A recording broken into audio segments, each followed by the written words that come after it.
Ngài vua và con chào thầy Yesu tại Phật Nam, sau Yesu Phật Nam vua mới làm thảo con, nói trên đây vua thảo nói là vua chọn chút chia tạ cao, để ta vua thầy phúc việt nó bị chút chọn chút chia tạ cao, trên đây vua ham nó vua chọn tạ cao, chẳng thì chơi vua làng chỉ chơi em chẳng thì vậy em chỉ kinh lô này, vua làng chỉ chiếu số liệu chẳng thì tại những chẳng giá giá nhiều chút, vua xiên thông niên mới làm thảo con. Bởi vì giá chẳng tiền, bởi vì chúng muốn như tụi lồng, bởi vì giá chúng đều chuột như tụi chẳng tiền mới tài, bởi vì chẳng chết một ngày, như là chỉ chơi cái nó chẳng tiền, nhà này chỉ chiếu về như mình hiếu kẻ đó, như là hải chơi cúp phiền, như có mai chia là miền thằng anh ta, đối mai chỉ mình hiếu, quần hiếu phải đi, tôi chiếu cần đường lên mình hiếu và coi mình hiếu, cũng là chỉ cúp phiền thì đó chẳng tiền.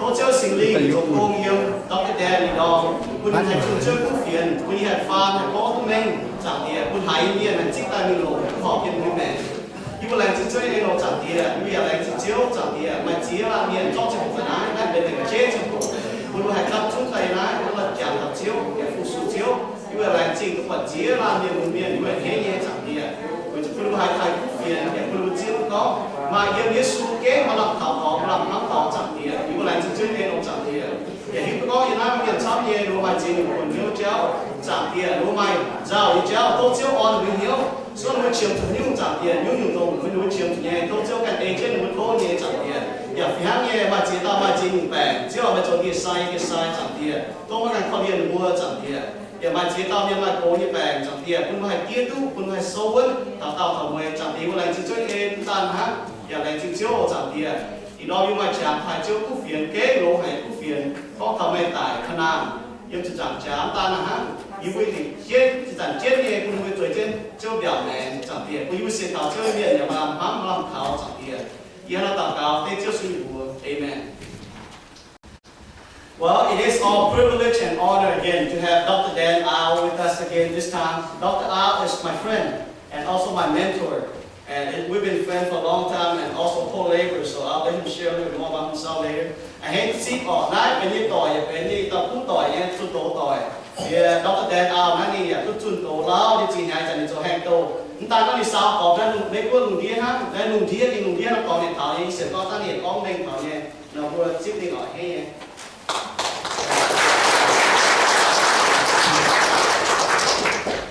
Thank you, Pastor Tom.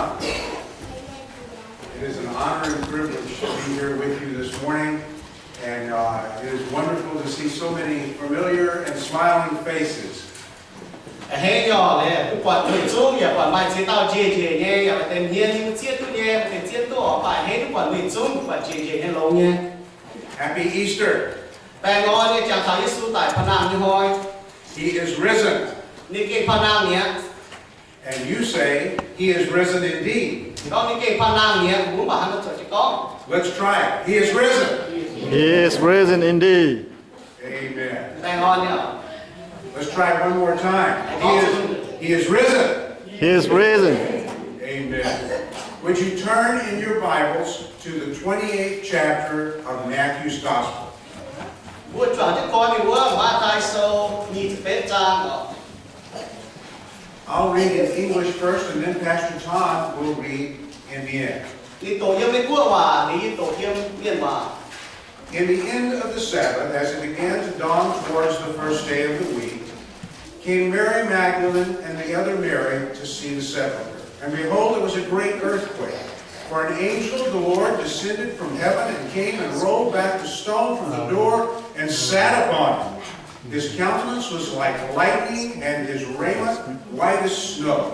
And for fear of him, the keepers did shake and became as dead men.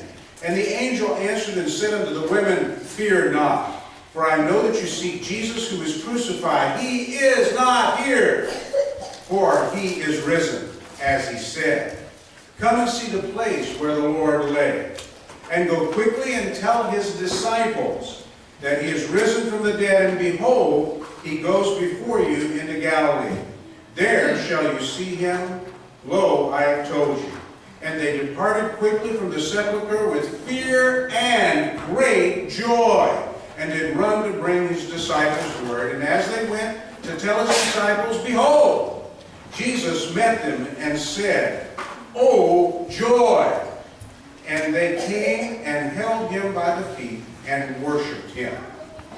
Mà tại sao như thế trang tự giết điểm như thảo sạch diệt điểm thì sau này nó có chiều liêm tình công hồi thì quân ông về phải như tự giết hồi luôn alam để chăng mặc ta muốn của tao Maria anh cháu căn tao Maria minh mặc dấu liêm dễ đau ống sấy nhẹ mà tao chiếu như phim niên chỉ tài thui gọi bẹt dấu kèn quốc khoai là kế chiều chuối chân quốc khoai là kế ngoài bọn như nhé phán dễ hăng và lì nó chăng lui hồ bốc bẹt nhé hăng song nó chúa dấu như bè kế cầm chia hải xin chín dành chiều khi ngút đau mình hăng tải miền nó phiên miền có bùa có tềm siết tòn máy tốn cầm chia ổ y hiếu tú mày bùa ló tông chủ tinh chiệp chẳng trả tải với tao Yesu bà nhìn máy yếm nái nhìn ê trên cần có như quả nàng tai màng miền an ninh của nó có màng liu can mình bùa nên nhớ sạch có nên nàng nên mình Galilee đảng mày bùa mình thấu mày bùa chiều túc quạt nên nàng chẳng chiến như bùa liu mày bùa nãy thấy bà ổ bùa tên sẽ to nhiều bùa dấu chiều khoảng chẳng như thiếu mình bùa sạch có nên bùa hái cầm chia nhé nhiều hái trên nhiều hái thiếu trên mình cầu Yesu điểm dễ tại quang bùa để có bè con như xa bùa tên sẽ to chiều mình nắm trên Yesu như cháu và bài mình Yesu bùa nên bùa mình bùa mấy tụ cầm chia mình bùa như nhé có nhiều mình Galilee sẽ cổ yếm bùa nên bùa chiều túc quạt yên. The world that we live in needs joy and hope. Bùa yếm nhé lùng đi bùa chiếm chủ mai on lọ chiếm chủ mà làm hăng như tòng. The Easter message is a message of joy and great hope. Có tàu Yesu tại phản năng như khu phiền để xe có tàu phun bùa có tàu có kế mà chiên on lọ và kế mà làm hăng nhé khu phiền.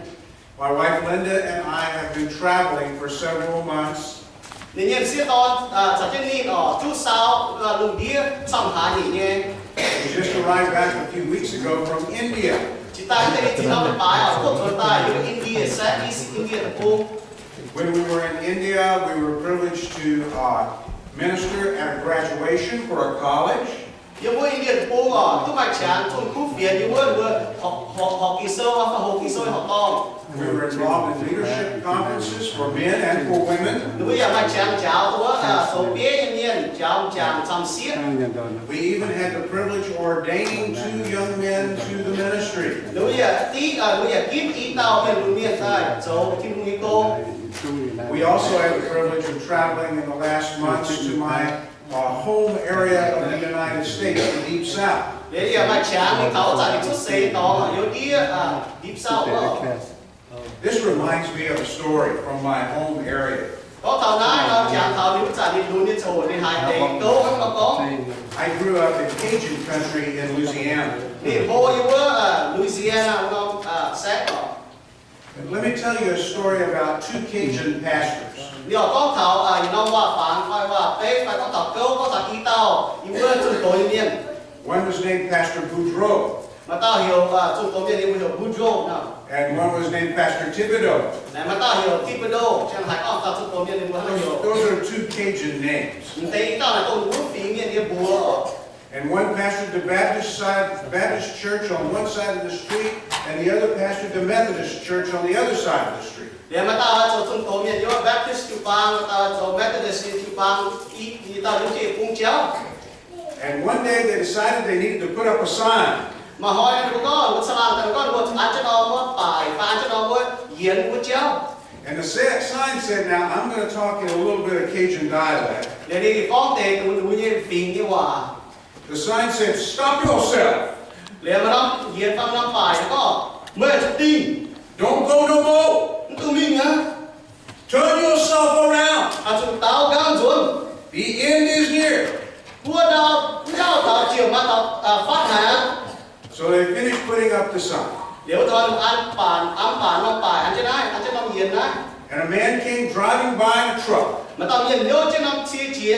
And he saw that sign. Để đi quạt năm bài, quạt trên năm bài như thế này.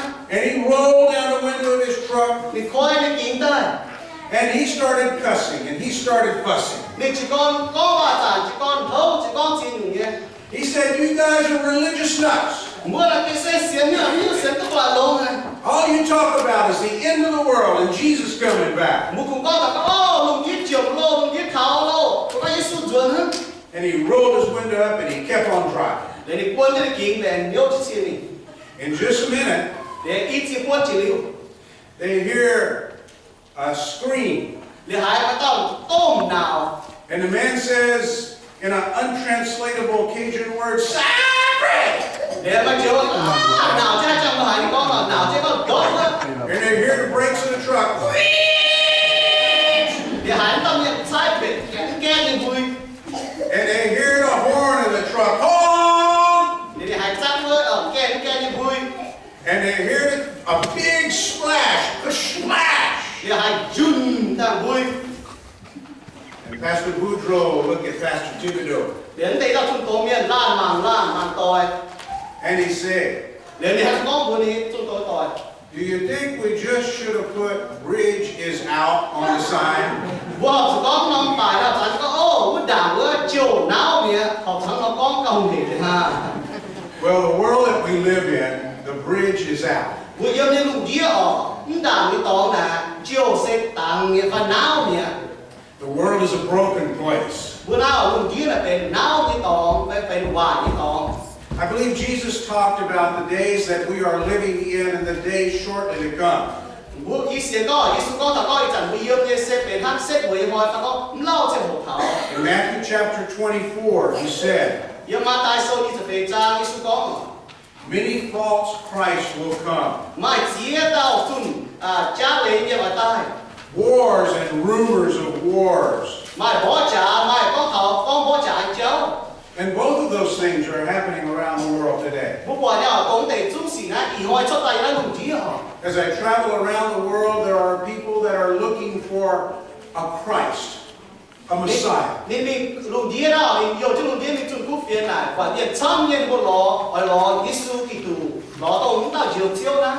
In India, there are gurus upon gurus upon gurus. 要邊啲過嚟我買指導，我做面面翻我賺錢嘅，招啲面買指用。 In the Muslim world where I travel, people are looking for the 12th Imam. 你รู้你รู้ข่าวตัวเจนเปลเมียนเนี่ยมุสลิมเป็นคู่น่ะหรือว่ารอทั้งแต่จิตดีเต่าว่าตัวโคเยอะเต่าหรือใส่หัวแต่ The Bible also, Jesus also said there would be wars and rumors of wars. 耶穌其實也講耶穌也講過買嗰頭波จ่าไปก็ถ่ายเนี่ย嗰頭波จ่านี่เจ้า Tunisia, Egypt, Libya, Yemen, Syria, Afghanistan, Iraq, just to name a few.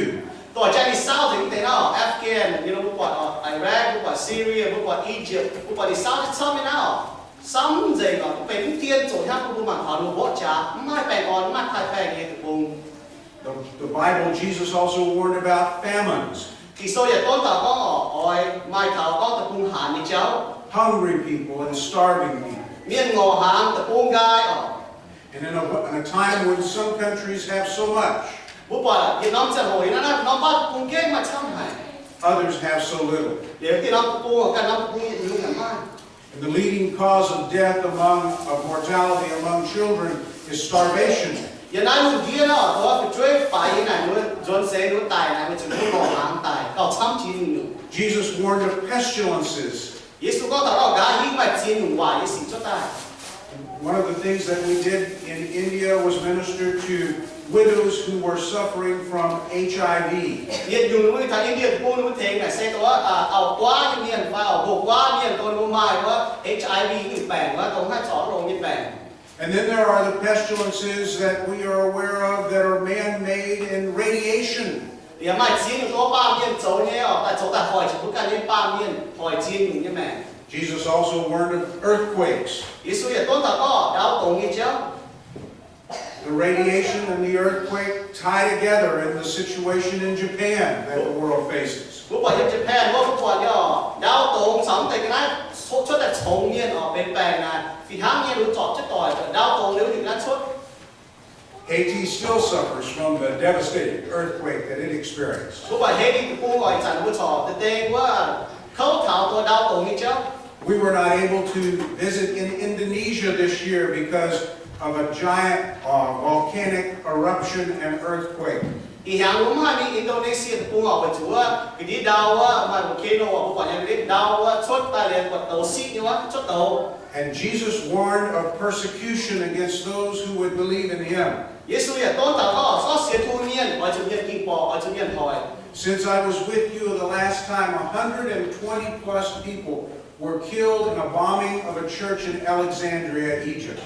Chỉ tại ông ấy dùng để chào bữa đi thay chăn họ, tôi nên mình muốn làm chụp bài đi giờ cũng có mày bé lên tàu miên họ, miền tài về xiết thiên hùng. There are two pastors that have attended our conferences in Egypt that are at home with Jesus now because they were killed in those explosions. Để mà ý tao chụp tổ miên tôi dùng đúng mình có chỉ nhị hà nhị đúng con thầu á để đi dàn để tao chụp tổ miên tài miên họ, đúng tài miên đúng tất cả thiên hùng yêu miên. Just since March, there were 13 churches that were bombed in Nigeria. Yếm Nigeria nó cũng ở chỉ pha mấy chục ba yếm pha thay chăn họ chỉ pha mấy chục ba đúng cho cái tảng nhiều. 60 churches were burned in Ethiopia. Yếm Ethiopia này đúng chỉ nó chục ba đúng phua gì. On March 10th and thereabouts, 4,000 Christians were forced to flee their homes in Nigeria because of persecution. Yếm Nigeria nó cũng ở cái chi lên sẽ thu miên ở chỗ miền chủ giáo chục giáo nó làm. We are living in the days prior to the ones that Jesus spoke about in Matthew 24. Vua yếm như hỏiเป็นHà Lai hỏi đảng của Yesu con thảo yếm vua Ma Thái sâu như phải trang nữa. So what is the message to us this Easter morning? Thì đó mà có thể có Yesu tại Phan Nam này mà hắn khúc phiền cũng thảo bữa.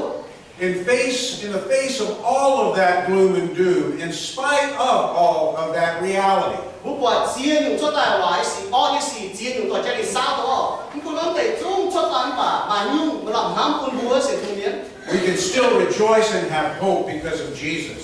Vua chọn mà làm ham mà làm khảo đó với Chúa Giêsu Kitô. From the Easter story and the gospel story, I would like to share some of the reasons why we can rejoice and have hope. Có thể Giêsu tại Phan Nam, có thể coi Giêsu như treo lộ.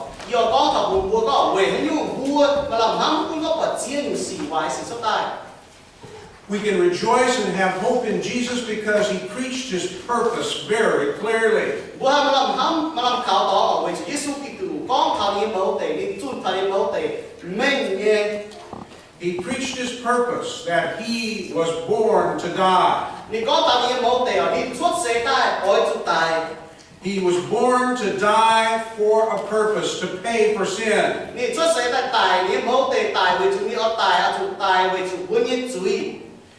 Jesus preached His purpose in His actions, in His deeds. Giêsu có thảo niệm mẫu tề ở yếm ni dấu như sĩ.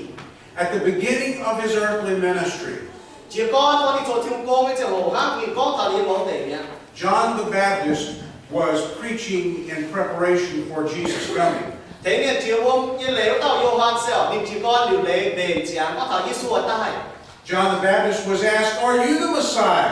Miền đại cả Gioan thế nên chiều hôm lễ tao có mấy sẽ cho Kitô phải. He said, "No, no, no, I am not the Messiah. Ni có yếm chế Kitô tao.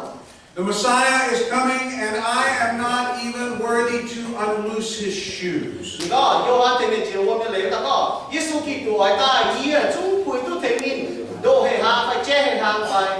And the very next day, Jesus came to John the Baptist, who was baptizing people in the Jordan River. Để tự nhiên hỏi họ bảo Giêsu Kitô tại thảo Gioan thế nên chiều hôm như lễ quá dùng Jordan đại thành chiều hôm. And John the Baptist spoke as he saw Jesus and said, "This is the one." Nếu cho hỏi nó Gioan thế nên chiều hôm như lễ bảo Giêsu thì có về chúng này có nãy sẽ Giêsu Kitô à. And then he made a dramatic statement about Jesus. Nếu cho thì có chiều ta kêu chiên này có thảo Giêsu Kitô. He said this, Nhà nó có. "Behold the Lamb of God that takes away the sin of the world." Thì giờ thì có nãy sẽ phải ký với to thế nên thế chú với tao. He was drawing back upon a prophecy from 700 years before. Chiết bé nhà gà những cái chẳng hồ miền tàu miền con thảo hăng nó. It was prophesied in Isaiah chapter 53, verse 7, Isiaso hăng nó con. that the Messiah would suffer and die as a lamb bid to the slaughter. 你講到意思啊，講哦，切拜羊黨耶穌就光，你講到哦，就問到就耶穌基督在大哦，大一就漲價，就第一就高就滿就嚟嚟。 700 years before Jesus, it was prophesied that he would give his life like a lamb gives his life quietly when it is slaughtered. 你講哦，切拜羊黨嘅嚟嚟，講到講，就話面意思啊，講耶穌愛行嘅基督咯，人適應講到用個就先嘅命為主義。 Isaiah 53 says that the purpose of that death was that he was bruised for our iniquities, for our sins. 尤其是耶穌唔食飯，就我哋講到講，耶穌就大就滿色為佢嘅主義。 The chastisement for our peace with God was upon him. 你話半半大家係唔會集賺嘅係學咯，不為主要半半集賺點學，把耶穌做一個嚟半半係集賺嘅學。 700 years before Jesus, Isaiah prophesied the Messiah would die for our sins. 切拜羊黨耶穌大哦，就話面講到講耶穌基督愛就大為第本嘅主義。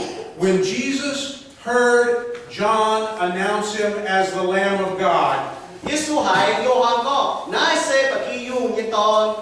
his response to John was, "Baptize me." 你講嘅話是誒，喺度定義叫我嘅嚟， Why such a response? 就因為耶穌喺度講，喺度走。 He was saying John is right. 你講嘢你識這嘢，約翰啊，咪講嘅，做嘢。 He was saying, I am the one John has been preaching about. 你講嘢你識意識到好多個，約翰前面接嚟好多， He 轉頭 was 啦。 saying, I am the Messiah promised by Isaiah 700 years ago. 耶穌做嘢你識表明講，你識做耶穌基督到啊，切拜羊意思啊，就話面光頭到。 So by the humble deed of allowing himself to be baptized, he said, I am the Messiah. 你哦，叫我哋嚟表明嗰個，你識做耶穌基督。 He was saying, I have come to die. 你講嘢你講，要大識大為你。 I have come to die for you and you and you and you and me. 你大為為，就為義。 Jesus, as well, preached his purpose to come to die with the words that he preached. 耶穌大嗰你做嘅事，表明嗰你大哦，把你做嘅話，又表明嗰你大。 In Mark chapter 10, verse 45, he says this, 要馬可書嘅10章非常重要，你喺度講。 The Son of Man is come not to be ministered unto, but to minister, and to give his life a ransom for many. 把面當大，唔使講為外面付出你，你大為付出面，為先你命為面參。 Son of Man is Daniel the prophet's favorite designation for the Messiah. 把面當嚟使用大啲嘢，如果受法大啲嘢咯，嗱你識啲話，我就講耶穌基督到。 Again, this is 600 to 700 years before Jesus came. 嗱入邊行有嗱如果切拜羊黨耶穌大嘢，大啲嘢行落光頭。 The Son of Man will pay the ransom for many. đó tao nói ba mình con sẽ ở siêu này mẹ với nghiệp choáng By his death, he will pay the price of sin.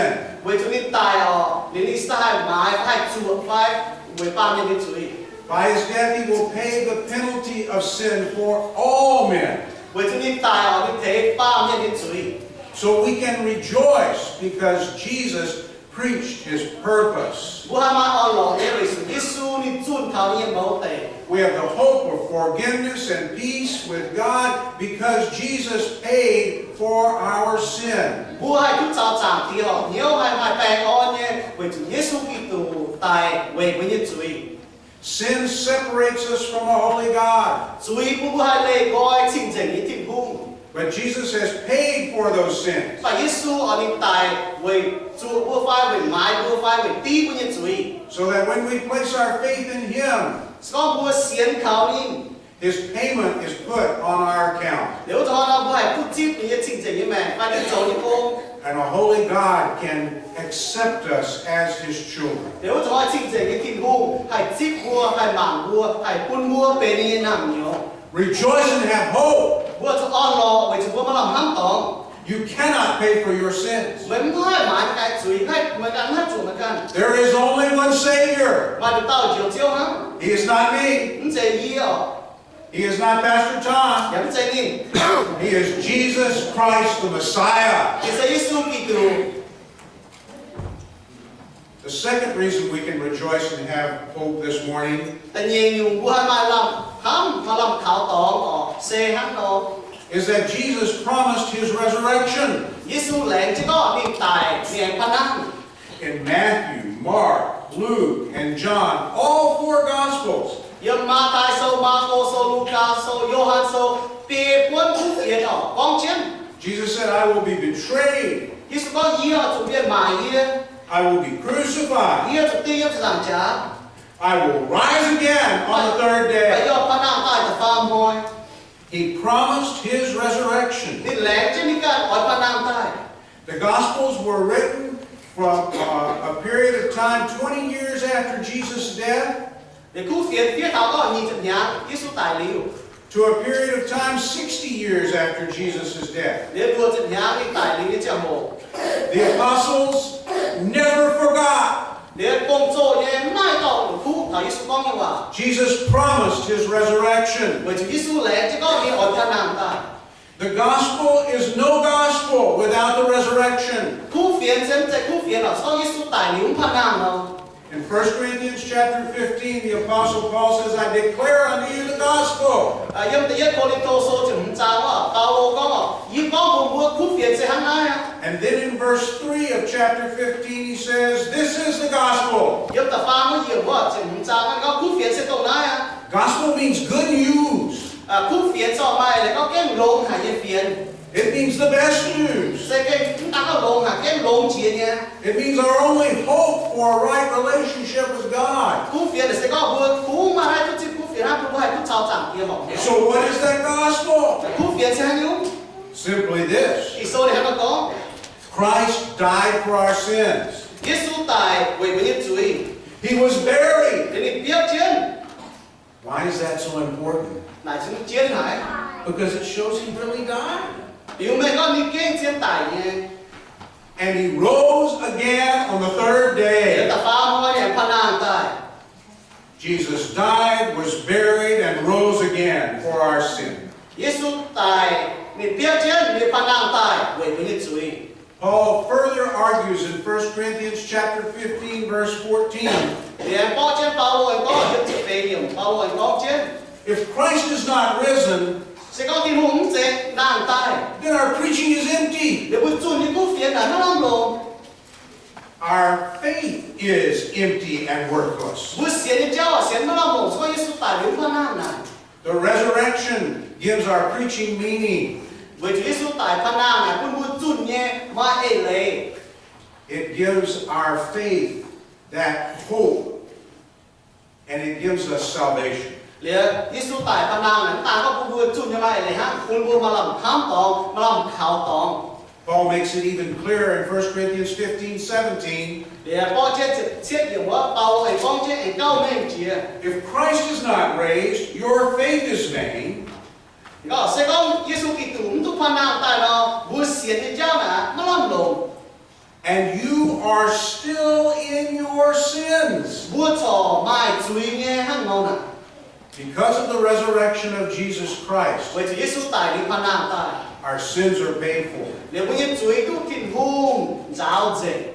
Because of the resurrection of Jesus Christ, 為住耶穌大你不能大。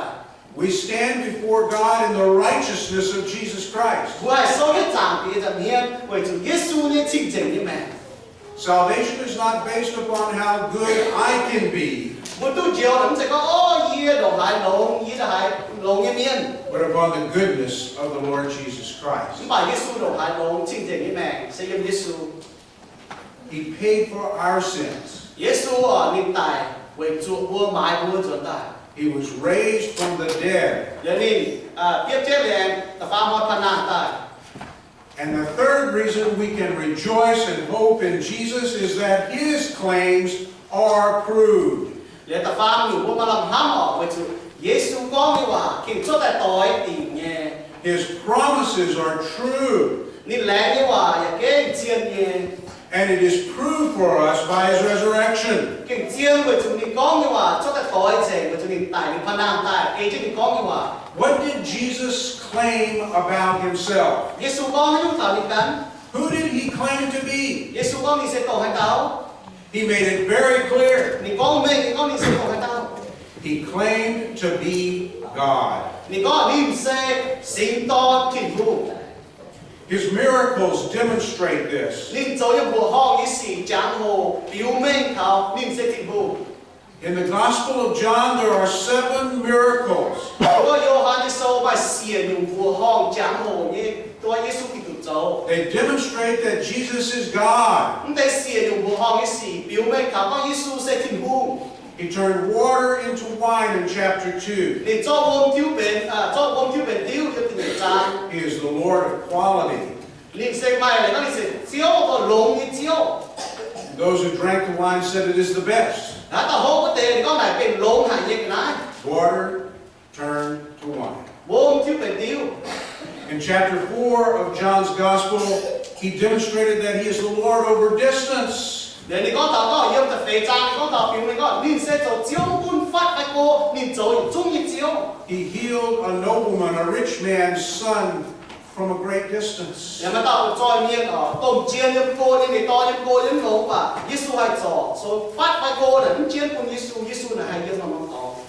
As they looked at the timing, they looked back and said, from the time Jesus spoke the word from a distance, the boy was healed. 你老幫助啊，老幫你招幫助幫助老嘛，但老之後我這同耶穌講咁之後，要過一講吧，你多要不標老命。In chapter 5, Jesus demonstrated that he was the Lord of time. 也等唔好爭哦，耶穌表明講你識做將號一招。He healed a man who had been crippled for years. 你撞到面嗰啲咪病哦，病快指嘅人發就俾人之後。And the man who had been crippled stood and walked away. 不揾到面咪病快面哦，只先得人招。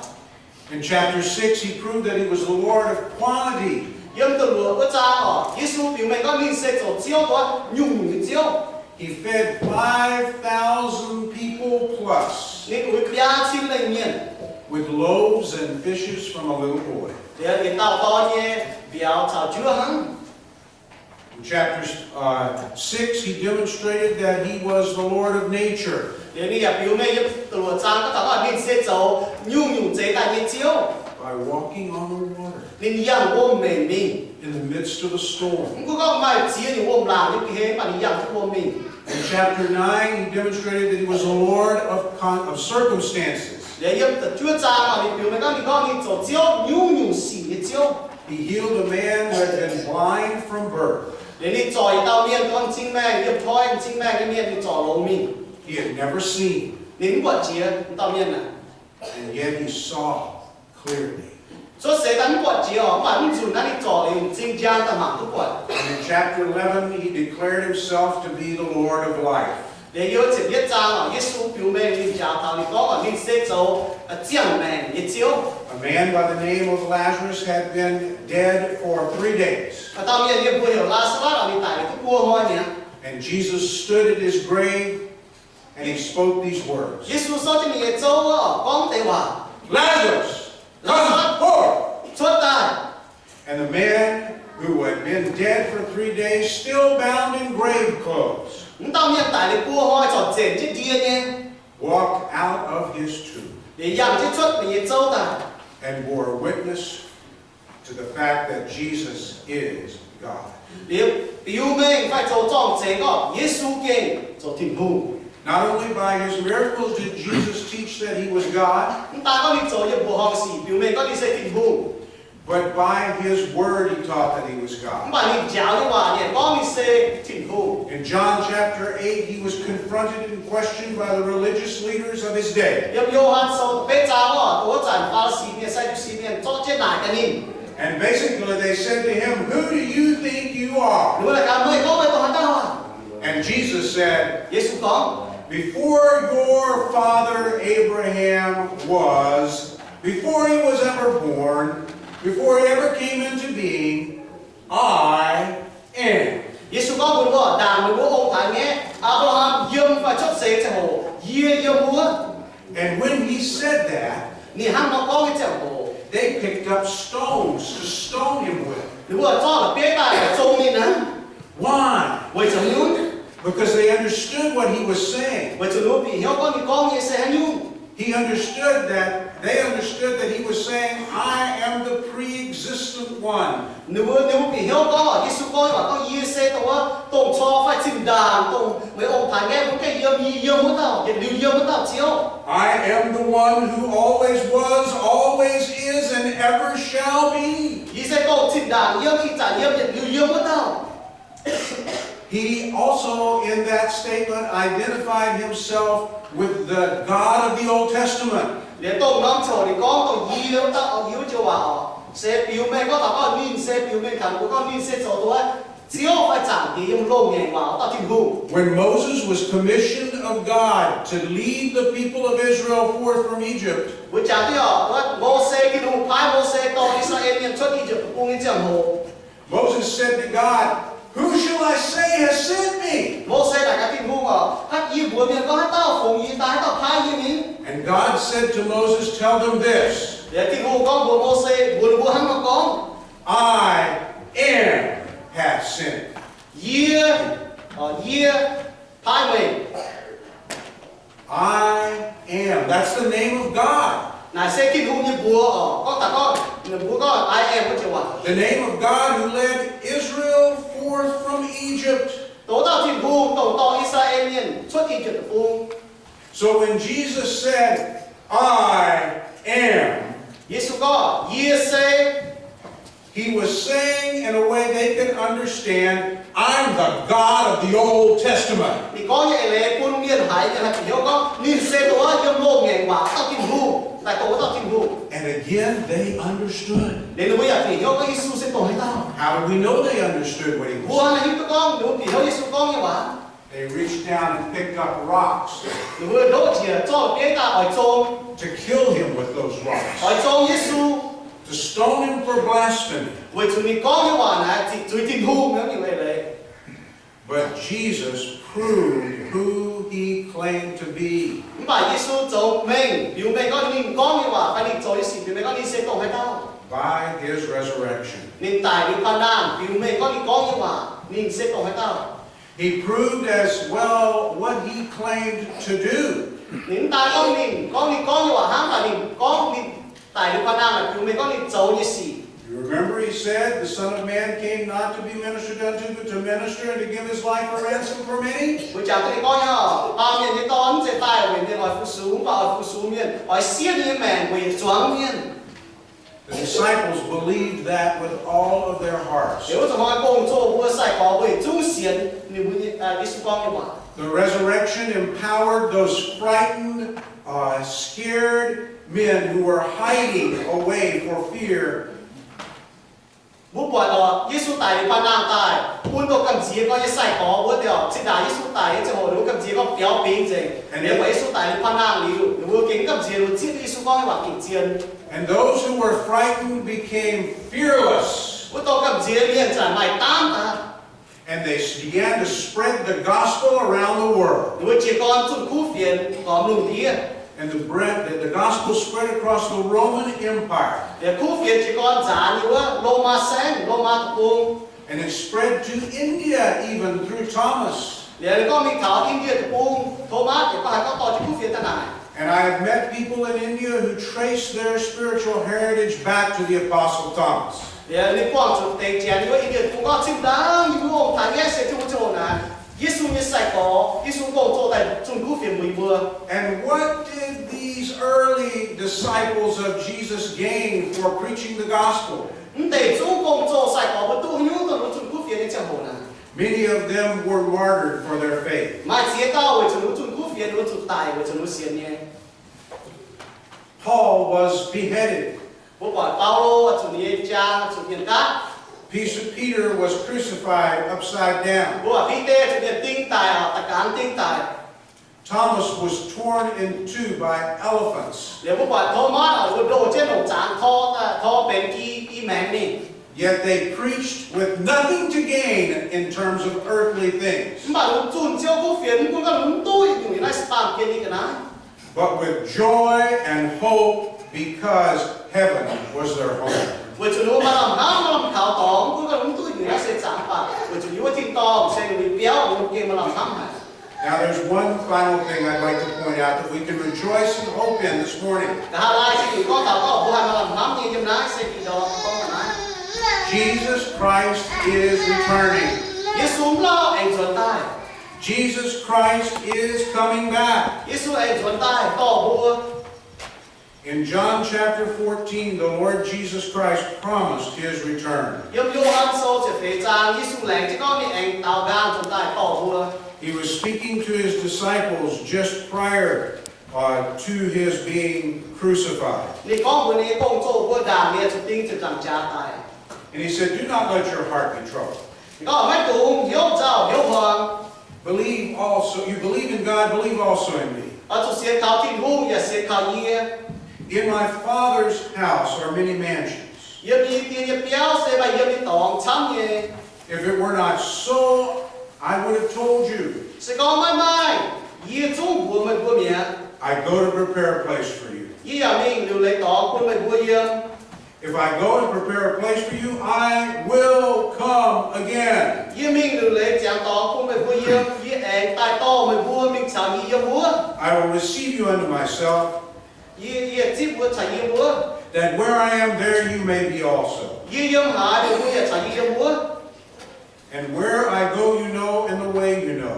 ยี่มียี่ตองบัวจิ้วเจ้าไม่บัวหิวเย่ And Thomas said, we do not know where you're going, and we do not know the way. โทมัสก้องบัวนี้เสียว่ายี่บัวไม่หิวตุ้มไม่มีหายยี่บัวห้างหายนอให้หิวตุ้มไม่มียี่เจ้า But Jesus said, I am the way, the truth, and the life. No man comes to the Father but through me. 耶稣道：“一切都命长有的教，也都接雷，也都降雷，出了考验，还的教，还命都考长掉。 Jesus is coming again. 耶稣爱做带主， I know that is true because he was raised from the dead. 伊都乃是真为主领带领他那带。 And he has prepared a home for us in heaven. 你留来讲道，因为听到本部。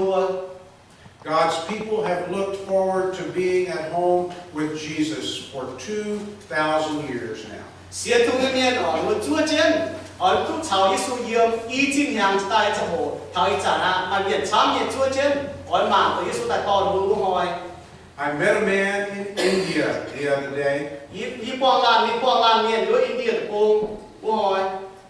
He had suffered from leprosy. 你先买我公母病， One of his eyes was blinded and you could see it. 买公精แม่你发忙不过，我们忙不过房他呢。 God has been gracious and healed him from the result, or from the leprosy at this point. น้องโจทิ้งหูจอนี้แปลงเป็น公母病จอทุลงเนี่ย But his eye is still blinded. บาลีเรียนจริงแต่ว่าเนี่ย He works in a leprosy hospital. 你如果น้องต้มดีไซน์เปี้ยวมาถุงจอเท้า公母病เนี่ยบาลีว่าจบง He makes special shoes for those who need help in recovering from leprosy. เดี๋ยวนี้เหล่งเจ๊ถึงว่าเต็มเนี่ยตัวว่าเจ้ามา公母病เนี่ยเจ้าดุดปีฟ้าเอาไปโจเฮอุ่นเต็มเนี่ยตา He loves the Lord Jesus with all of his heart. 你给他买进户，老子你用他进户给哪走？ On the wall of his shop hung a picture. 因为你做ตัวนี้做嘿做啊，น้ำบัวน่ะมาน้ำฝัง It was a beautiful Asian mansion. เดี๋ยวไม่น้องเอเชียเนี่ยเปี้ยวมัน做ตะเกียง做เนี่ยเปี้ยวมันชัว I looked at that picture and I looked at him. นี่มั่งวันตอนยังฝังน้องเปี้ยวฝังอยู่ว่าโจงเดี๋ยวมั่งทำนี่ And I said, is that your home? เดี๋ยวนายเสียเปี้ยว And he looked back at me เดี๋ยวนี่มั่งส่วนนี้ and he smiled. เดี๋ยวนี่เจ๋งๆเนี่ย And he said, my home in heaven. เดี๋ยวนายมีเปี้ยวอยู่ถิ่นต่อ He believed in that place that God has prepared for him. นี่เสียต้องน้ำต่อว่าที่นู่นเลยจังต่ออยู่ที่ต่อคนนี้ He believes that Jesus is coming back. นี่เสียก็ยิ่งสู้เองส่วนใต้ต่อนี่ I believe in that place today. อีห้อยหนึ่งว่าเสียก็มาถิ่นต่อ I believe Jesus loves us all.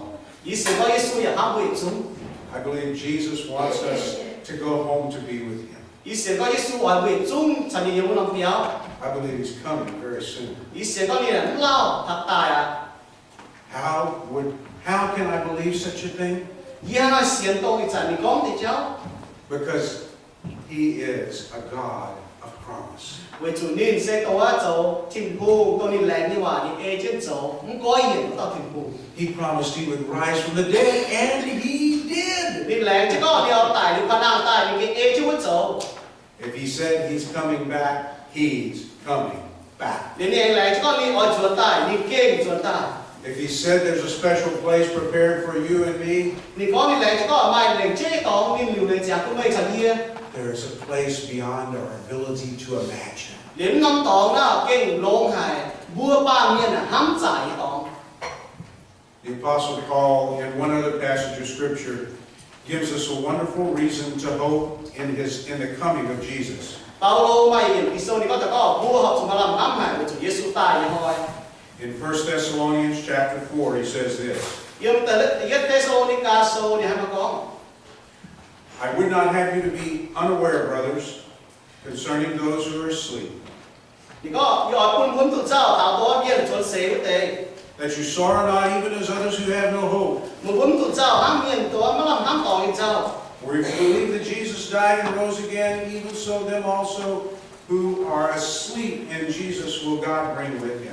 sẽ có một sẽ có Yesu tài đến mà nàng ta có tài đến nghe nó tề quá đối linh với những to quá Yesu tài sổ trình hùng nhà tỏ trên đối linh vận tải He's saying, what about, Paul is answering the question, what about our loved ones who died before Jesus comes back? Paulo tao đi quả sẽ có có miền tài đến tề miền đảng Yesu tài của tề ní tôi muốn hám miền tôi tỏi trên chết tài của tề ní And he's saying, when Jesus returns, they're coming with him. để Paulo có sẽ có tôi muốn tỏi trên chết tài của tề nào với Yesu tài như thế hồ nếu muốn linh quân sản xuất linh tài Listen to verse 15. For this I say unto you by the word of the Lord, that we who are alive and remain unto the coming of the Lord shall not precede those who are asleep. nhưng chúng nhiều vấn đề nó có thì chẳng y bùa mới bùa nghe sẽ chiếu giáo y bùa như là chiếu thì có chiếu em tài bùa ngồi bùa chỗ chàng trên như miền chúng mấy bùa mình đã tài mình như miền What's he saying? thì có nghe sẽ mà hiểu lấy Look in verse 16. For the Lord himself shall descend from heaven with a shout, with the voice of the archangel, with the trumpet of God, and the dead in Christ shall rise first. bùa chẳng chiếu chẳng chủ yếu bùa thì to chỉ tài mai chia hạt vui nghe em mai phim miền kế như chia nhà mai thịnh vuông như chẳng vui xiên liễu kỳ tù tài minh quốc tế chiều nam đàng Our loved ones who are Christians, who have died, are already with Jesus. bây giờ xiên thu miền tổ bùa ham như miền bùa một tỏi với chuyện chết của xiên thu miền tài liễu tế thì chẳng vui linh quân cháu Yesu yếm nhỉ But when Jesus returns, và Yesu ta như chẳng hồ he will raise their bodies first. nếu cho nó tài mình lưu xin tôi đâu biết chịu á Yesu ấy cũng lưu xin nàng ta They will have a resurrection body, a glorified body, nếu em ai xiang xin tôi coi hiện như xin tôi thì lưu quân như xiang xin an incorruptible body, tôi xin này mua như xin a body that will never die. nhiều xin này liễu tài như xin And then after Jesus has raised them, Yesu cũng lưu nàng tài liễu he will snatch us up together to be with him. nên này to bùa còn đang liễu tế cho bùa chọn trên mình liễu tình to Jesus is coming back. Yesu sẽ tạo ra một ta When I was in Louisiana the other day, I visited a graveyard.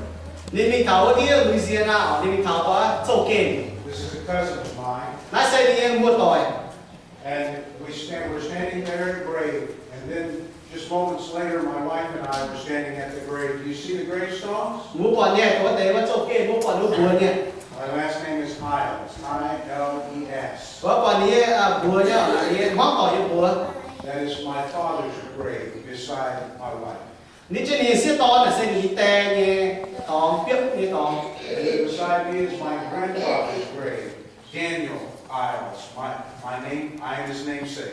nếu quả nhỏ như bùa là quả đi ôm đi bùa sẽ hát cái ôm nó And my grandmother's grave. lúc quả đi cú nhẹ tóm ở And over here where you can't see, my great-grandfather was buried, and great-grandmother.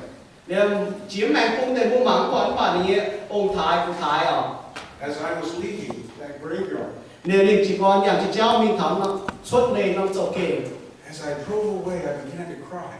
nên nếu chiếc xe mình chỉ còn nhiễm And I thought, why are you crying? nên là cái mới chúng nhiễm mà And I realized they were tears of great joy.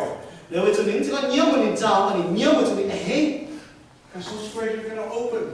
nếu mà chúng tệ châu đó thì họ gọi cả Those people that I loved, tôi bị hám như nhiên will come forth nếu là chủ hay phan năng ta because they believed in Jesus. với chúng nó xin Yesu Kitô Because Jesus, was raised from the dead. But to They will be raised from với the chúng dead. Yesu tài với phan năng ta tồn tại như nhiên và hạnh phúc phan năng ta I wish that hope and the joy of that hope for everyone who hears us this morning. rồi buồn tổng lòng hăm lòng lòng thảo tòng buồn thảo buồn lá làm nên của hải nhị lòng The Lord Jesus, who was raised from the dead, says, "Come unto me." Yesu có tài với phan năng ta thiên phù thì có tài lòi kia The Lord Jesus, who was raised from the dead, tells us that we can receive Him by faith. để tổng tài Yesu tài với phan năng thì có vừa hay xích nhìn sẽ có vừa xiên khảo nhìn The Apostle John said, Jesus came to His own, Yohan có Yesu tài lòi những cảnh miền and yet His own people did not receive Him or welcome Him or believe in Him. Yohan có Yesu tại lò đi cả miền bản miền xích nhìn But to as many as did receive Him, bà hãy tạo xích nhìn và xiên khảo nhìn there were some who did. để mai miền xiên khảo nhé miền xích nhé And from that small sum, để để chỗ cái xiên khảo nhìn này there are many around the world. khi chàng ở bên tây xiên liu chán tại quân thảo vua chấm nhé có mừng kín He is the only Savior. nên sẽ không được tao có chiều chiếu hả No other religion has a Savior. mai mai nhiều xiên nhé nó đủ thiên à mai chiều chiếu There are examples, there are teachers, mai chỉ tao về nuôi phim xe mai chỉ tao cho những xe của nuôi xiên nhé mà mai tao về nuôi chiều chiếu but as I have traveled the world and as I have studied the religions of the world, there is no other religion that has a Savior.